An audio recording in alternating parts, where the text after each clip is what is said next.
瘦成小尖脸了。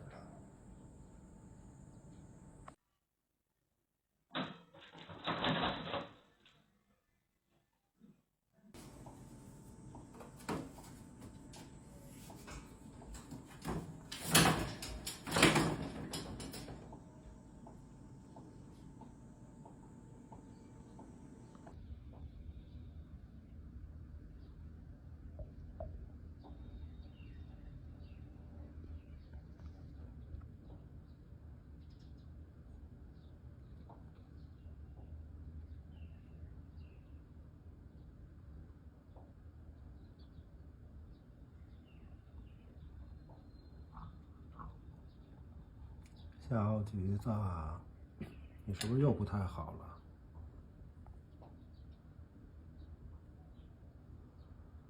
咱们去看看病吧。你这2天没劲儿呢，这2天也没怎么吃饭了，这都氧化都干巴了。啊？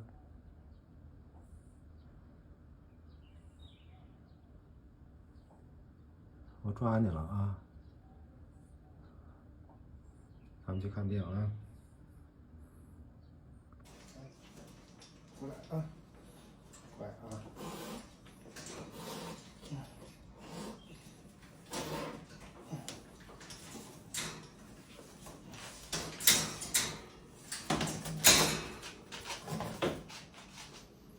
到地儿喽！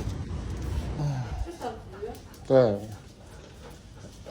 他跟那个赵医生说了。今天带小菊吃那屋吧。啊。您是觉得比前段时间还要少吗？对，他这2天就没怎么吃，就没怎么，包括晚上也不吃。然后反正没什么劲儿，感觉没什么精神也。对，然后老觉得肚子大。我刚才从您的视频觉得他也有点不像原来那样，也是有腹水了。这怎么查查？我们得给他做超声，然后要查一个血液生化，然后看一下有没有这种情况。打喷嚏也就是你也觉得多了是没有？没打喷嚏就感觉鼻塞，就是声儿，就是我听着好像有点那种吹哨不通似的。对，丝儿有那种声儿似的。也是这2天才有的吗？有。对，人前2天他夜里头活动还挺多的，又有抓板子，又什么的。这2天监控里边都没怎么报警。从哪天开始都发蔫儿了？前天吧。前天。跳上跳下的也没那么感觉跳也不灵活，是。就还摔着了。然后就抓他出来的时候也没那么费劲，感觉没什么劲儿给你反抗。也不吃饭，肯定的。但是呼吸道这方面，我觉得咱们可以先不用太着急，就是这个鼻塞这个事儿因为咱们也知道它是什么问题，可能会随着体质，比如现在身体不舒服，这方面的问题也会又出现了。但是我们要主要观察，就检查看一下他这个精神、食欲，还有这个肚子有没有大事儿。我怕他别是有腹水，或者说别是有传腹。这也没让他出去，他就是后来你让他走，就根本就不走是吗？对，我就笼子门给他开开，他基本上就不出来。因为我是担心，如果说像传腹这个问题，就是和他应激啊这种有关，比如他的情绪啊有什么这种波动。但是如果说他要想走，为什么不走呢？他那天出来，他顶多笼子外边看看，有1分钟就回去了。刚放出来那2天还挺欢的，有一天还爬到那笼子上面去，然后下来，然后自己又。现在自己就往里带，往里走。他现在除了吃东西、上厕所，基本上就在笼子在里边待着。但现在也不怎么吃。前2天还吃点儿，这2天我发现他吃的也少，动会儿也少，小蔫蔫的，这毛也不顺。没事，别怕，我看看你啊。感觉脸都有点作腮了。看看腹部的情况。要剃毛是吧？对，要剃毛了。消费。你看我头上腹水，而且看它黏膜的颜色也都不正常，你看有发黄，能看出来吗？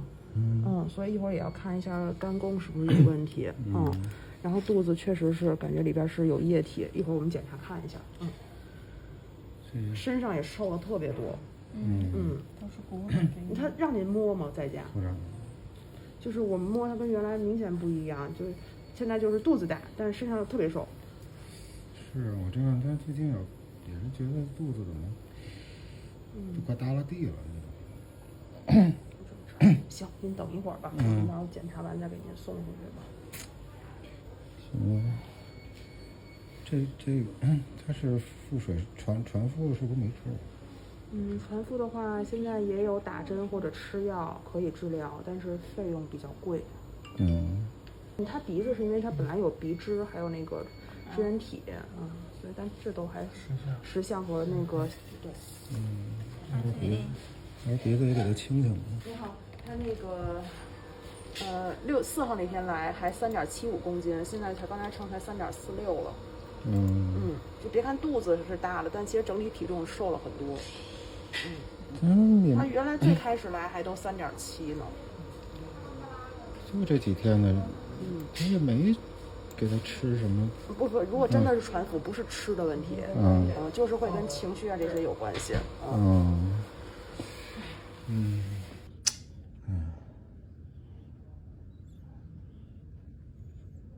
真的都是腹水，肚子里。这是怎么弄的？怀疑是传腹。正常肚子里边的细节应该能看到它的各个器官，比如这儿是肾脏，这儿是胃，然后肠道啊这些。但现在你能看到发白的区域，因为都是液体，所以把它的各个器官就都已经受影响，拍这个 X 光片都拍不到了。这是侧位片，正位片也一样的。肚子液体挺多的。然后我们给他抽血，看到，查了一个生化，是他全血生化这种，能看到他的球蛋白比正常，那个是白球比，白球比正常的话，应该是大约0.7或者大约0.8才可以，他现在0.5，白球比的这个下降，再加上他这个腹水的情况，就怀疑他是这个湿性传腹的问题。如果说想确定这个传染性腹膜炎，需要把它的腹水抽出来，再做检查，再确定。如果真的是像传腹这个问题，就是像刚才跟您说的，也不是说无药可救，现在有药，但是治疗周期一般得2-3个月左右，这是最低，就常规也得是治疗2-3个月，然后每天需要给他打针或者吃药，用上这种针对于传腹的这个药物，价格比较贵，价格大概能有，因为那个药基本上都是主人自己买，医院我们也没有，如果您真的是买，那个价位也是感觉找的买的地儿不一样，它价格也都不一样，反正我觉得要真的是2-3个月打下来，怎么也得是上万的，自己打呀这个。挺疼的这个药，因为是他现在就是那个确诊是把他的腹水抽出来，再做进一步的检查确诊，但现在从他的腹水的情况，再加上他这个白球比的情况，就已经很怀疑是这个问题了。现在要抽腹水吗？对，如果说咱们要做检查，下一步就是给他抽腹水了。这两天还挺好的，就这2天突然这样。然后这儿有一个低的是这个转氨酶，因为最近营养状态很差，所以像转氨酶这些都有下降。然后身体的炎症指标也还是高，上一次查不是30多吗？我记得，现在也还是挺高的。然后贫血的情况就更严重了，因为这个身体也在消瘦，又有腹水这样的情况。就是刚才做了超声的检查，就是腹腔积液，然后腹腔有这种腹膜炎的考虑。然后如果现在治疗的话，大多数主人也都是带着猫来医院打针，因为那个针还不像他之前打什么那种消炎呀或者怎么样的，这个治疗传腹的这个药是那种有点油剂的感觉，所以打针也特别疼，然后基本上得身上吊着个儿的打，比如这边那边不同的位置来打。那不治会死吗？会，基本上。概率挺高。它这个积液，它有可能不是这个吗？有可能，比如说，自身营养状态差，会不会比如说像肝脏问题导致的积液，这些也都有。但是不只是看积液，我们也看它其他的指标嘛，所以才会怀疑是传腹这个问题。当然，如果说真的要考虑治疗传腹，肯定得先确诊才行。那先检查，先确诊呗。那就先我们给他抽一点积液，然后咱们做化验先看一下。你看这肚子大的，哎呦，你不会要去苗性了吧？屁股这肚子大的，哎呀，怎么整啊？你说，这么凶狠的眼神。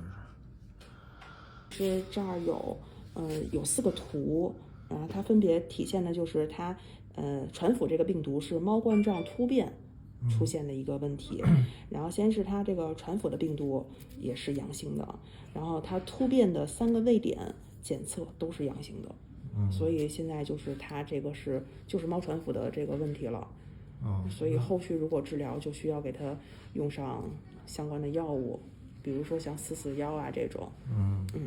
之前我也查了一下，它是每天打。对，每天打针，也有口服药。对，这个哎呀，自己怎么弄？但是我觉得，哪怕不是打针，喂药您可能也操作不了，对于他来说。那您建议呢？那还不如打针呢。打针的话，它是这个药自己买。自己买。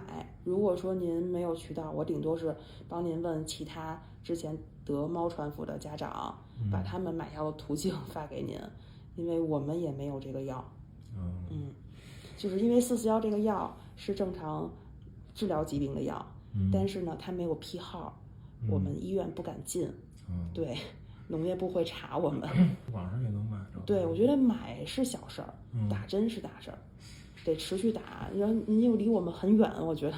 对，他是每天打1针还是打几针？打1针，然后但是尽量是固定的时间段，比如说要是都是下午，那就都下午。得打多长时间？一般是打完针1到2周后，先查一下他的这个白球比有没有好转，来评估一下他这个当然查血是一方面，还有就是看他的状态，就是如果说精神呀、食欲呀，包括腹水这些都有吸收了，那他肯定进一步您接着用这个药就行。如果说不好，那肯定也建议您得换药才行。所以如果长期的这个治疗有效果，一般是打8到12周。不能断是吧？对，就相当于2、3个月都得持续的治疗。咱们这能住院吗？如果说您真的就几天，我看看到时候能不能帮您申请给他住院，但是肯定不可能长期住院。我要打针，我上家门口附近医院也可以。对。这儿咱们这儿就今儿也开不了什么。对，因为没有药，所以没法给他打上，只能是您买到药，然后再去那儿打针。因为不是常规，比如说消炎药或者怎么着就能起到作用了。而且另外一个跟您说的就是，除了用上这个441这个药之外，他刚才给您看到，就皮肤黏膜就有一些发黄了，这个病会对他的肝脏也有损伤，包括用那个441这个药，可能治疗起来也会有一些伤肝的，就是因为它会通过肝脏来代谢，所以建议在治疗的同时配合用上点护肝的药物，因为这个传腹这个病是很要命的，不管它肚子会越来越大，就最后就死。对，身体也会越来越瘦，然后就消耗就不行了。现在他最近这几天，那他吃东西他也不吃不。如果说可能用上药，尤其是比如说药浓度够的那种情况下，打几天针，可能腹水就会慢慢的吸收，对，腹水就自己就没了，然后他的食欲也会有改善。要是不见这么快速的，那么要不然就是抽腹水，要不然就是得给他输液补充营养才行。他现在肚子里水这么多，他用抽吗？可以抽，但如果说再不用药，可能没2天也都又长出来了，所以得先看看用药以后怎么样。他每天我觉得小便大便都还挺正常的，也没拉稀。所以现在跟抽腹水相比，尽快把441打上才是最着急的。如果打上还不见就明显的响，那时候再抽一抽也来得及。就尽快买尽快打。对。那我要去别的医院，我跟人家拿这个。没问题。对，您拿上这个，拿上药，您去别的医院打针就可以。家门口有一个。可以。就是我就，行吧。